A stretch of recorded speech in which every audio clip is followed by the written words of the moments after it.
एक बहुत ही अजीब पहेली है वोडाफोन आइडिया। एक ऐसी कंपनी जो आप कह सकते हैं कि मुश्किलों के भंवर में फंसी हुई है, लेकिन उसके शेयर आसमान छू रहे हैं। तो आखिर हो क्या रहा है? चलिए आज इसी गुत्थी को सुलझाते हैं।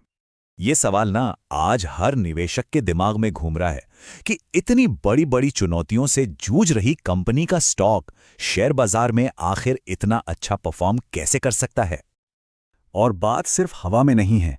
हाल ही में कंपनी के शेयरों में 10% का जबरदस्त उछाल देखा गया। इसने ना सब कुछ चौंका दिया। तो आइए देखते हैं कि इस शानदार तेजी के पीछे आखिर वजह क्या है। ठीक है, तो इस उछाल को समझने के लिए हमें सबसे पहले उस उम्मीद को देखना होगा जो इन सारी बड़ी बड़ी हेडलाइंस के पीछे छिपी हुई है। देखिए, इस तेजी की सबसे बड़ी और शायद अकेली वजह है सरकारी राहत की उम्मीद। कंपनी पर कर्ज का बोझ इतना ज्यादा हो चुका है कि मार्केट को लगता है कि शायद सिर्फ सरकार का दखल ही इसे बचा सकता है। और बस इसी एक संभावना ने बाजार में जोश भर दिया है। अब इस पूरी कहानी के सेंटर में है एक शब्द, एजीआर, यानी एडजस्टेड ग्रॉस रेवेन्यू। आसान भाषा में समझें तो ये सरकार और टेलीकॉम कंपनियों के बीच रेवेन्यू बांटने का एक तरीका है। और यही वोडाफोन आइडिया की सबसे बड़ी वित्तीय मुश्किलों की जड़ भी है। और फिर कहानी में एक बड़ा मोड़ आता है। सुप्रीम कोर्ट ने साफ कर दिया कि सरकार के पास एजीआर के बकाये पर राहत देने का पूरा अधिकार है। बस इस एक फैसले ने ना खेल ही बदल दिया। निवेशकों को लगा कि शायद अब उम्मीद की कोई किरण है। और सिर्फ कानूनी मोर्चे पर ही अच्छी खबर नहीं आई, एक और छोटी लेकिन बहुत जरूरी जीत मिली। पूरे 21 महीनों में पहली बार कंपनी के एक्टिव सब्सक्राइबर्स की संख्या बढ़ी है। आप कह सकते हैं कि एक लंबे तूफान के बाद यह धूप निकलने जैसा था। लेकिन जैसा कि अक्सर होता है, इन अच्छी अच्छी हेडलाइंस के पीछे एक बहुत कड़वी सच्चाई भी छिपी है। तो अब वक्त है इस चमक दमक के पार जाकर कंपनी की असलियत को देखने का।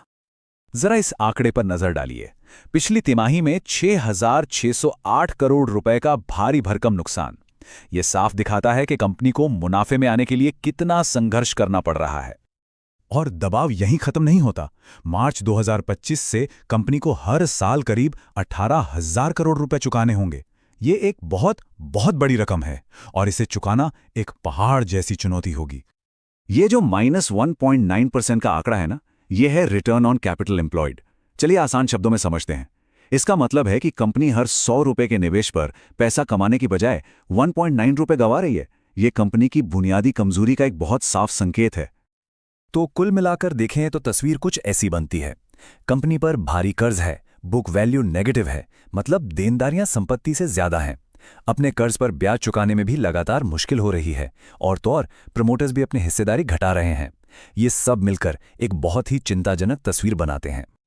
ठीक है, तो कंपनी के अंदरूनी हालत तो हमने देख ली, पर भारत के इस जबरदस्त कंपटीशन वाले टेलीकॉम बाजार में अपने प्रतिद्वंदियों के सामने ये कंपनी कहां खड़ी है? मार्केट कैप यानी कंपनी की कुल कीमत सारी कहानी खुद ही बयां कर देती है। जरा वोडाफोन आइडिया और इसके सबसे बड़े प्रतिद्वंदी भारती एयरटेल के बीच का ये विशाल अंतर देखिए। दोनों में जमीन आसमान का फर्क है। ये बिल्कुल अलग अलग लीग में खेल रहे हैं। और ये टेबल उसी बात को और पुख्ता करती है। चाहे आप मार्केट कैप देखें, नेट प्रॉफिट देखें या फिर आरओसी, वोडाफोन आइडिया हर पैमाने पर अपने कॉम्पिटिटर से मीलों पीछे है। एक तरफ एयरटेल का हजारों करोड़ों का मुनाफा है और दूसरी तरफ वोडाफोन का उतना ही बड़ा घाटा। ये अंतर सच में हैरान करने वाला है।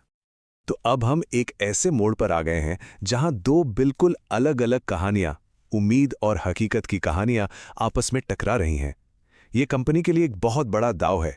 यहां या तो सब कुछ बन सकता है या फिर सब कुछ बिखर सकता है। तो यहां से दो रास्ते निकलते हैं। एक है बुल केस यानी आशावादी नजरिया।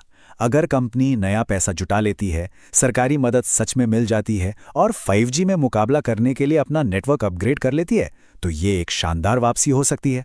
और दूसरा रास्ता है बेयर केस का, जहां लगातार हो रहा घाटा और कर्ज का ये बड़ा पहाड़ कंपनी को नीचे खींच सकता है। तो आखिर में सवाल बस एक ही बचता है, क्या सिर्फ सरकारी मदद की एक उम्मीद कंपनी की इस भयानक वित्तीय हकीकत पर भारी पड़ सकती है? क्या हम कॉर्पोरेट इतिहास की सबसे बड़ी वापसी की कहानी की शुरुआत देख रहे हैं, या फिर ये बस उस अंत को टालने की कोशिश है जिसका होना शायद तय है?